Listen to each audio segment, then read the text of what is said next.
Hi, Zeno here and welcome to my channel. In this tutorial, I'm going to show you how to play a very simple arrangement of Amazing Grace. This is meant for complete beginners, so I'm going to go real slow and very detailed, showing you left and right hand, as well as the tab on screen. But if you want to support my channel, you can also purchase the tab, and the link is in the description.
Let's start on bar 1. So this is the bar number, and this is bar 1.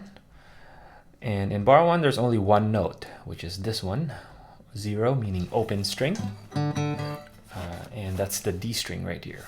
And we're going to play it with our index finger. So it's just this one. Now let's go to bar number 2. There's bar number 2. And you notice that this is basically a G chord, right? So this chord here tells you just the basic shape. Now it might change, but basically this whole thing is like under this G chord all the way until here, actually, until we have a new chord. So here we have a note here on the low E string and a note on the G string, and here it's on the 3rd fret, 3rd fret on the low E string, and again 0 for open. Now the letters again tell you what to use, what fingers to use on the right hand, and the numbers here on the bottom tells you what fingers to use on the left hand. So on the right hand, we're going to use our thumb, P for thumb, and M for middle finger.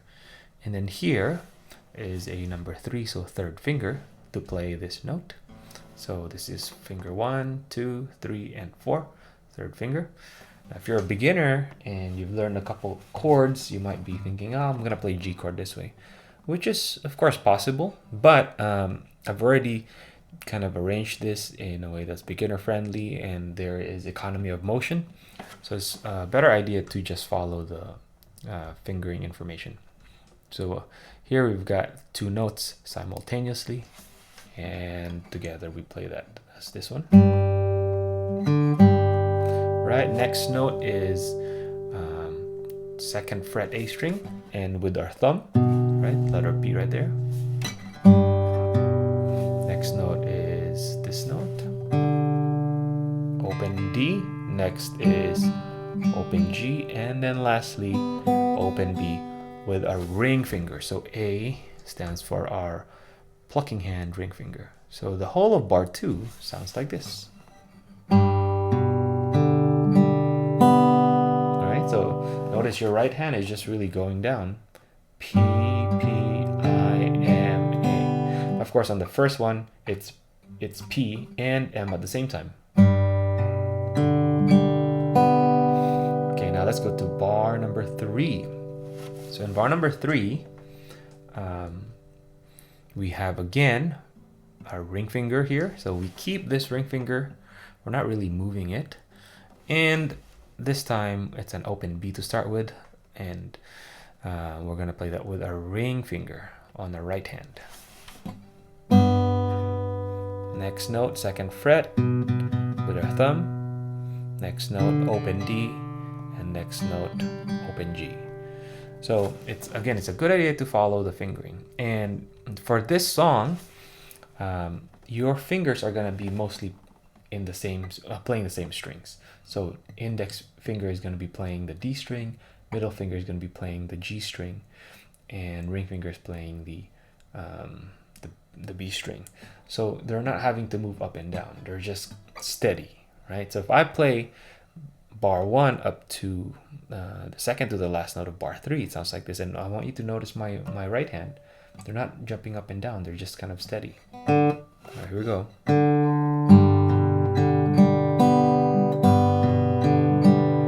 See, my right hand is not really moving up and down. At least the fingers are not moving up and down. They're steady. And my thumb is responsible for playing that bass note. Now, we get to the very last part of bar 3. We have a new chord, a D chord.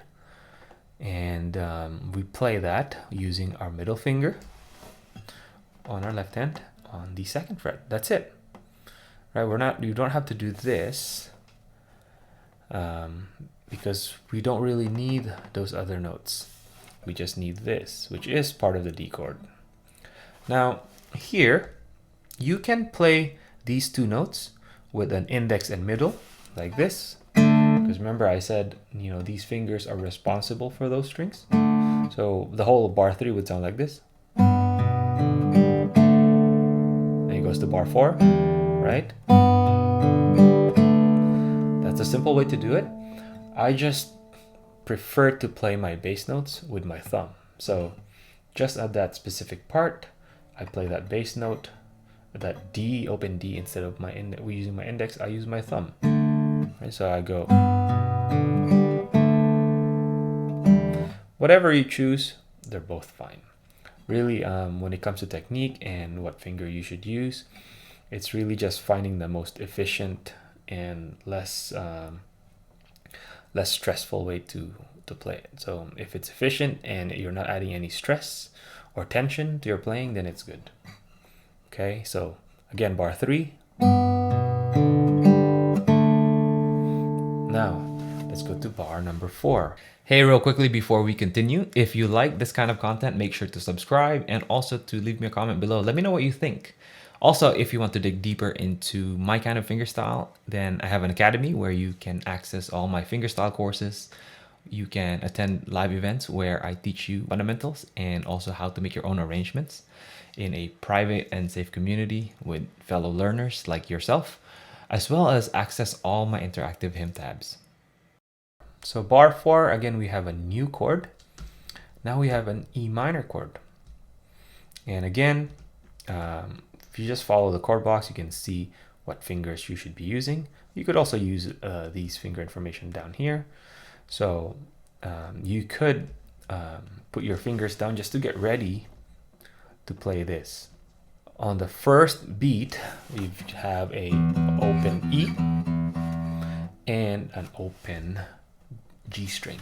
And if you already have your fingers down, index finger and middle here, right? Index and middle, you can just follow those notes and just go down. Right? So it's real simple. Again, if you just keep your fingers in the right place, you don't have to move up and down. Then we have a C right here.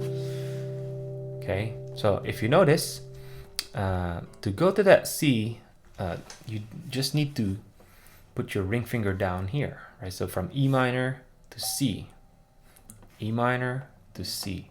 And what I want you to think about is how you don't have to remove your middle finger when you go to the C. So you might be thinking, okay, E minor, you take it off and then you go C, right? That's not, you don't have to do that. It's not economical. So you can just keep your middle finger there because you need that there anyways, and it's part of that C chord. And you just put your ring finger there. Now, I'm not even putting my index finger here, even though, when you think of C, this is the C chord shape. We don't need to. You don't need to put your index finger there because we're not playing that note. So we're just going to go like this. So the whole of bar 4 sounds like this. Right? Okay. So I haven't talked about the timing yet. So far, the pattern of the timing is the same. We're really just going 1 and 2 and 3, 1 and 2 and 3. So these are quarter notes, just straight line, and these ones with the single bars are 8th notes. So 2/8 notes equal 1/4 note. So there's 3 quarter notes in each bar, right? So 1 and 2 and 3, 1 and 2 and 3. Bar 4 is the same, 1 and 2 and 3. And if you notice, the pattern rhythmically is the same for most of it, except for maybe bar 10, which goes 1 and 2 and 3 and 12 is the same thing, right? So rhythmically is very simple. Okay, so now we are in bar number 5. In bar number 5, we go from C to G. Now, again, notice the fingering, right? We're gonna go from this chord to this chord. It doesn't make sense again to go to this shape. I know you might be used to this shape, but it's just a lot easier to go there. See, I'm not having to reposition my hands. It's just moving my fingers up a string. Okay. All right, now bar 5. Again, real simple. The rhythmic ideas are really simple. It's just basically playing the arpeggio going up, right? For most of it, he's going up in sound, going up in sound. So, all right, so that's bar 5. Then bar 6. That sounds very familiar because it's almost the same, or it is the same as bar number 2. Okay, so that one is easy.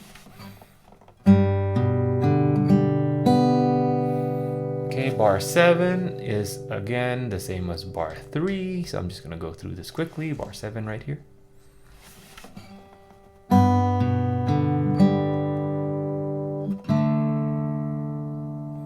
And then,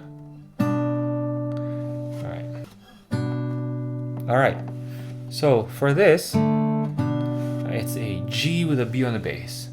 Okay, you can just follow the fingering suggestions.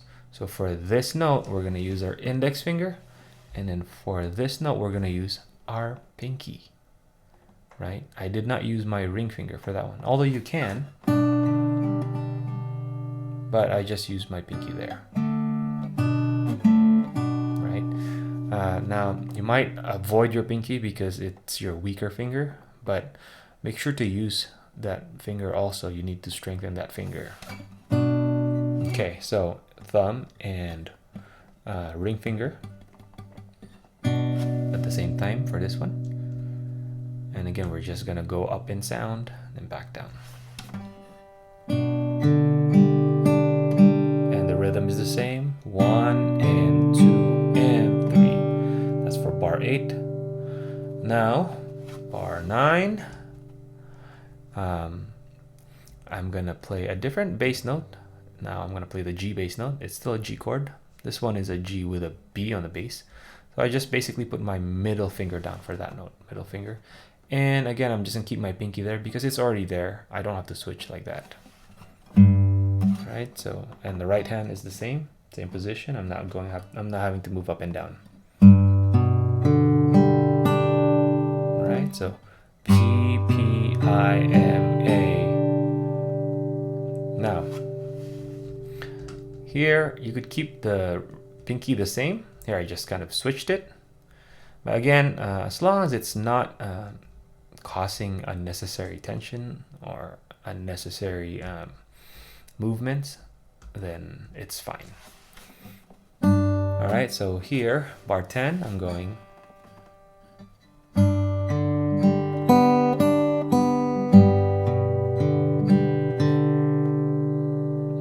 Okay, so bar 10.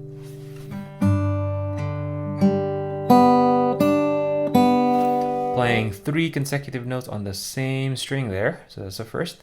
And on our right hand, we're using the same finger. Ring, ring, ring. Okay. Then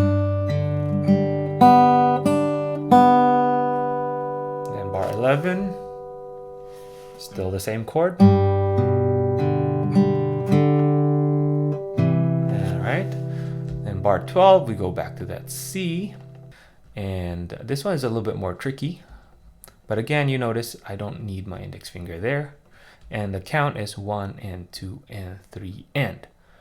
So for the most part, it's quite simple, except on this part where you're gonna play 2 notes again. So let's start from here, bar 12. So index and thumb together, and then thumb again right away on the same string. Okay, so P-I-M, so this one, and then P-I-M. Then we go to this note. Okay. Now we go to the second page. Back to a G chord. And just keep your right hand in the same position. Bar 14. Alright, so again, that's just 1 and 2 and 3 and bar 15. That's very similar to what we played before. And bar 16.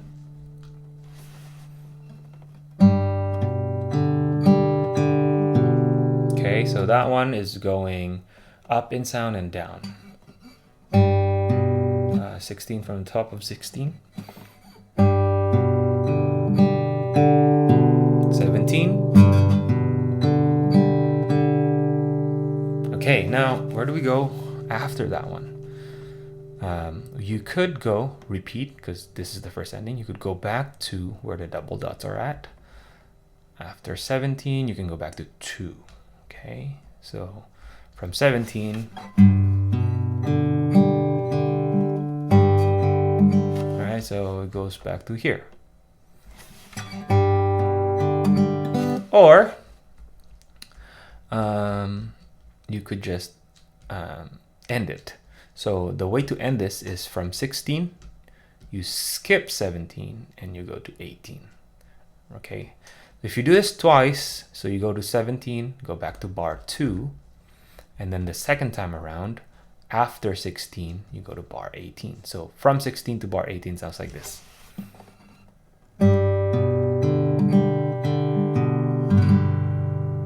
Okay, real simple. If you made it all the way to the end, congratulations. Just keep working on it, keep practicing, and I'll see you in the next one.